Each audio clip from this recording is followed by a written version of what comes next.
அந்த பீரியட்ல வந்து எப்பவுமே வந்து ஒரு பேராகிராஃப் ஓப்பன் பண்ணா முதல் எழுத்த ஆ. 2வது தடவ அது மேல அப்படி எழுதுவோம். கொஞ்சம் அழுத்தி அது உள்பட எப்படி அவ்வளோ டீட்டெயிலா வச்சீங்க? அதே மாரி ராமர் கலர்.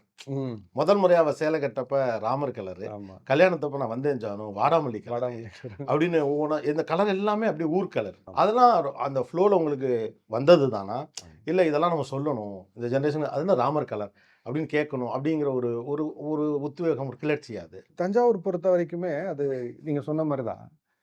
எது ஒண்ணையும் எதோடயோ ஒரு அசோசியேட் பண்ணி சொல்லுவாங்க. ஆ. சங்குப்பூ கலர்ல இருக்கும். மயில் கலர். மயில் கழுத்து கலரும்பாங்க. யானை கலர் புடவைம்பாங்க. அது கிரேன்னு அவங்களுக்கு சொல்லத் தெரியாது. சாம்பல்ன்னு சொல்ட்டா அது ரொம்ப இது ஒரு ஜெனரலானது. ரொம்ப ஸ்பெசிஃபிக்கா சொல்லுவாங்க. மாந்தொளிர் கலர்ன்னு சொல்லுவாங்க. மாந்துளிர் கலர். ஒரு ஒரு ஒரு ரஸ்ட் ப்ரவுனும், ஒரு கிரீனும் கலந்து டபுள் ஷேட் அடிக்கும். அதெல்லாம் ரொம்ப ஒரு இன்ட்ரஸ்டிங் கலர்ஸ். அம்மா இப்பவுமே அப்படிதான் சொல்லுவாங்க. ஆ. அந்த சொல்றதே வந்து அந்த ரோஸ் மில்க் கலர்ல ஒரு ஒரு புடவ இருந்துச்சுல்ல அத எடும்பாங்க. அது ஒண்ணும் இல்ல. பட்டு ரோஸ்ன்னு ஒண்ணு பட்டு ரோஸ்ன்னு ஒண்ணு இருக்கும். கரெக்ட்.